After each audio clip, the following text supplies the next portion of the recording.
మీరందరికీ తెలియజేస్తున్నాను. మనకి జీవితాన్ని వారి యొక్క తత్వజ్ఞానం ఇంకా అనుభవం జన్మలు లేకుంటే ఇలా ఉన్నారు. దీని వాక్యము సాంఖ్య గ్రంథము 16:3 నీ పనుల భారములు హోమించు, అప్పుడు నీ ఉద్దేశంలో సఫలపడు. ఏదైనా కష్టాలతో మానవుని దగ్గరికి అడుగుతాం, అమ్మా నాకు కష్టం సాయం చేసి అయ్యో లేనట్టున్నావు లేనప్పుడు నా దగ్గర చుట్టాలు వేసుకున్నాను ఉంటే ఇష్టం లేకపోతే ఇవ్వలేదు నాకు అనగాలి. ఎందుకంటే వ్యక్తి యొక్క శక్తి ప్రేమ అనేది లేదు. ఒకరు కష్టాలు ఉంటాం, ఒకరు ఆడుకొని ఒకరి ప్రేమ చూపించి దైవికంగా బతికేది లేదు. చాలామంది చాలా మంది కలిసి ఉంటారు, డబ్బులు పోలేని డబ్బులు అక్కడ దేవునికి ఇవ్వగలు మనుషులు వాళ్ళు. నేను ఎవ్వరి దగ్గర నేను ఎంతో కాలం జబ్బుతో పట్టుకున్నా. అయ్యగారు తప్ప నాకు ఎవ్వరు కూడా నయా పని దేవుడు పెట్టి ఇంటికి తీసుకుపోయి వదిలిపెట్టి వచ్చాడు. నన్ను వదిలిపెట్టాడు. ఇంటికి వచ్చడం కూడా అంత సిద్ధపడిపోతాడు, ఎత్తుకొని వస్తున్నాను. చిన్నపిల్లలుగా ఎత్తుకుంటున్నాను. కనుక ఇక్కడ ఏమంటే ఏంటి పనుల భారం అప్పుడు నీ ఉద్దేశంలో సఫలపడతాం. ప్రార్థన చేసినప్పుడు అడుగుతున్న వాటిలో కొద్ది నాన్న నమ్మి అది కలుగుమంటాం. ప్రార్థన జీవితం అంటే ఆచారాలు కాదు, పద్ధతులు కాదు, ఎరుకాలు కానీ ఆత్మరీతిగా ప్రభు సన్నిధిని నీ జీవితం దేనికి ఒప్పుకొని ప్రార్థన చేసి కారణాలు నాకు భయంకరమైన మరణకరమైన పరిస్థితుల్లో చచ్చిపోయేటట్టు కన్నీరు అట్టేటువంటి పరిస్థితి ప్రభు నేను బతికి లాభం లేదు, నాకు ఎవరు లేరు అని ఏడ్చా ప్రభుత్వంలో ఆ నొప్పి బాధ. అప్పుడు ఏడ్చి ప్రార్థన చేయగానే వెంటనే దేవుడు నాకు గొప్ప స్వస్థత ఇస్తున్నాడు. కనుక ఏ కష్టాల్లో ఏ బాధల్లో మనసు కూడా చెప్పుకుంటాం. ఆ మనసుకు సహాయం చేస్తే చేస్తాడు, లేకపోతే ప్రార్థన లేదండి. కనుక ఒకరికొకరు ప్రేమించుకొని ఒకరి ప్రేమ చూపించుకొని దైవ భక్తితో మనం నడవాలి. దైవభక్తి లేని ప్రార్థనలు మరియు సాక్ష్యాలు ఇవన్నీ వ్యర్థం. కనుక ఇక్కడే ఉండేంటి నీ పనుల భారము అప్పుడు నీ ఉద్దేశమును దేవుడు ఏం చేస్తాడు, సఫలపడుతు మనసు సఫలపడవచ్చు చేయకపోవచ్చు. అయితే దేవుడు నమ్మదయ్యేవాడు. మన ఏ కష్టం ఉన్నా దేవుడు మనల్ని వెళ్తుంది. కనుక మార్గము యెహోవాకి ఎలాగ కనబడినప్పుడు ఆయన మరణం నీకు తప్పించి నీకు మేలు చేయకు. నువ్వు కష్టపెట్టాలని అనుకోకు. నీ కష్టాలు దేవుడు తొలగిస్తాడు, నీ కష్టాలను దేవుడు సహాయపడతాడు. కనుక ఆయనతో మన సంబంధము పెట్టుకోవాలి, ప్రార్థన చేయాలి.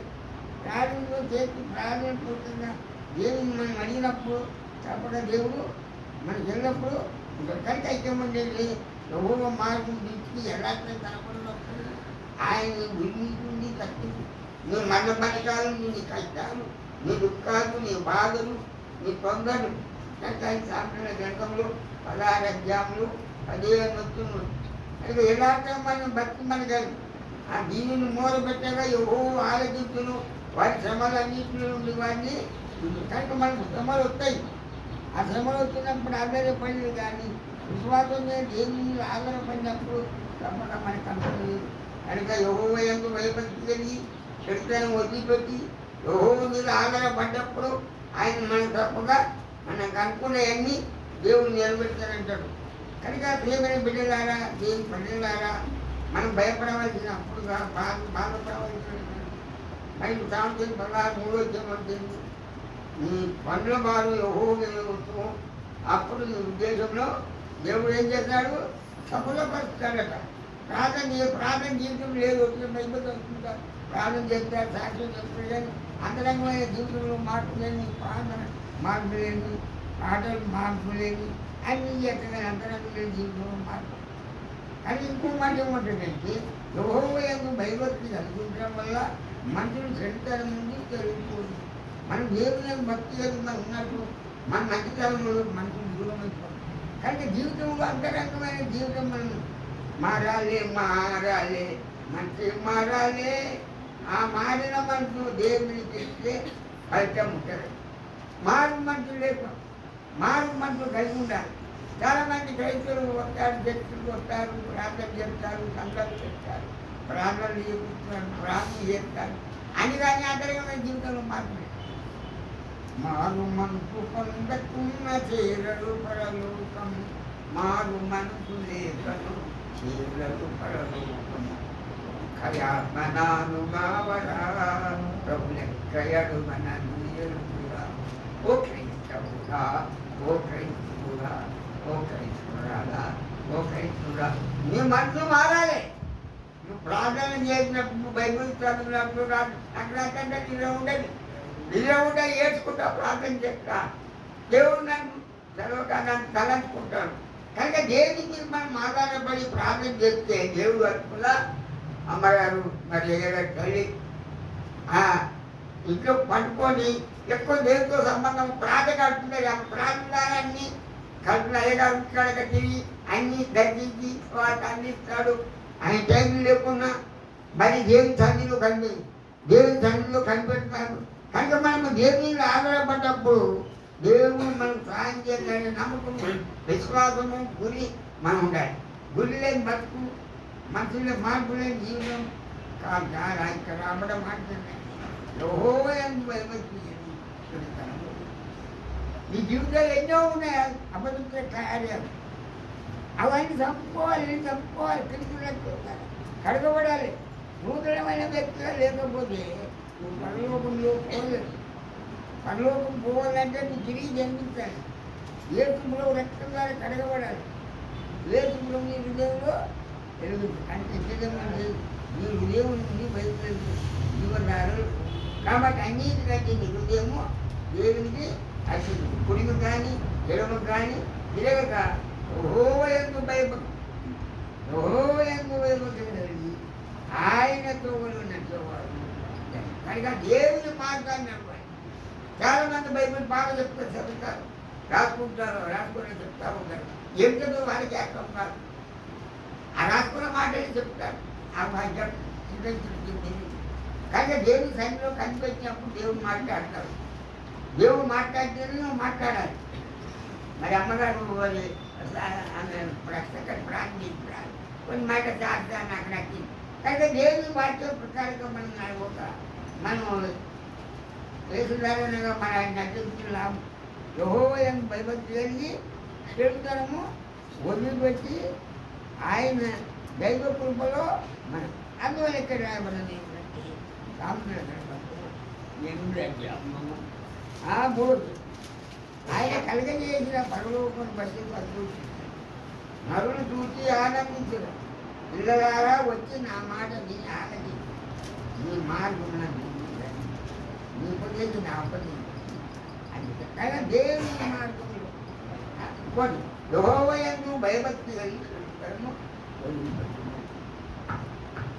క్రైస్తవుడైనా వాడా, ఏది కోరిక కోరేవాడా, మాదిక రక్షణ కలుగును. నరుడా క్రైస్తవుడా, నీ నేరములెన్నో చూడు.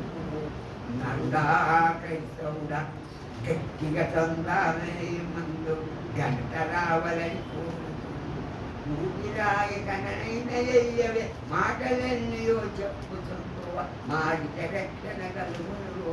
నరుడా క్రైస్తవుడా, నీ నేరములెన్నో చూడు. నరుడా క్రైస్తవుడా, ఒకరి బతికితే ఒకలేక నవ్వుతుంది. కనుక చేసి పెద్ద బాబాలు కనుక మన జీవితంలో అలవాటు మార్చుకోవాలి. వేరే వ్యక్తిని చూసేది కాదు. మనం ఎంతవరకు దేవుని అనుకుంటాం. వాళ్ళు అది మనం ఒకటి వస్తాము ఇవాళ అన్ని అలవాట్లు ఏంటంటే ఉండొచ్చు. దిద్దుకోవాలి, ఒప్పుకోవాలి, దిద్దుకొని వాక్యాన్ని అనుసరించేది నేర్చుకోవాలి. కానీ మన జీవితంలో మార్పు లేకుండా పడలేదు. మారు మనసు లేఖను చేరలు పరలోకము, మారు మనసు లేఖను చేరలు పరలోకము. ఒక్క ఆత్మనాను బావరా ప్రభు ఎక్కడు నన్ను ఎదురురా క్రైస్తవుడా ఓ క్రైస్తవుడా నువ్వు మందు మారాలి. ఇదిగో ఒక సూచించుకోవట్లేదు మంచిగా భోజనం చేసి ప్రాణం చేయకుండా అయ్యో అందరికీ ప్రాణం సాక్ష్యం కాదు నీ అందరమో జీవితం మార్చబడేలాగేదా మారు మనసు లేఖను చేరలు పరలోకము మారు మనసు లేఖను ఓరు పరలోకం నడకలు అది ఆడది పొరుగు తాగదు ఏ పనులు కొత్త ఏదైనా ఎల్లప్పుడు ఆయన మాట్లాడు కనుక దేవుని వాక్యం ద్వారా మాట్లాడిన మాట మన హృదయంతో అది బంద్ చేసి కానీ నీ హృదయంలో ఏది చెడు వాళ్ళు పట్టున్నాయో అవి మార్చుకోవాలి అది మంచి దేవుని వాక్యం చెప్తున్నా దేవుని వాక్యాన్ని అనుసరించి మనం బతికేది దేవుని వాక్యాన్ని అనుసరించి బతికి మనం అది పోతుందే బాగా వెంటనే సరిపోయాను తీసుకొని ఉంటాను తెలుసుకొని ఉంటాను కాదు కనుక హోమయంతో భయపడుతుంది ఏముంది మంచి కార్యాలు చేస్తాను కావాలి మంచి కార్యాలు అందరూ ప్రేమిస్తున్నారు కనుక మనం ప్రార్థన పరిశుద్ధమైన తండ్రి నీ బాధపడి స్తోత్రములు వాక్యం ద్వారా మాతో మాట్లాడి హోమయంతో భయపడుతుంది కానీ ఆయన దుర్బలనంటే వారి నంగులు నిత్యంగా హోమయంతో భయపడుతున్న వారి ఎంతో ప్రేమ చూస్తున్నాయి కానీ జీవించాము అమ్మగారిని కూడా జీవించి పెట్టుకుంటున్నాం ఆ తల్లి గారికి ప్రార్థిస్తున్నాం వాక్యాలు పట్టుకుంటున్నాం విన్న వాక్యాలు విద్యాన్ని భద్రపరుచుకొని వాక్యాన్ని బతుకుని రక్షకుడు నీ ప్రార్థిస్తున్నాం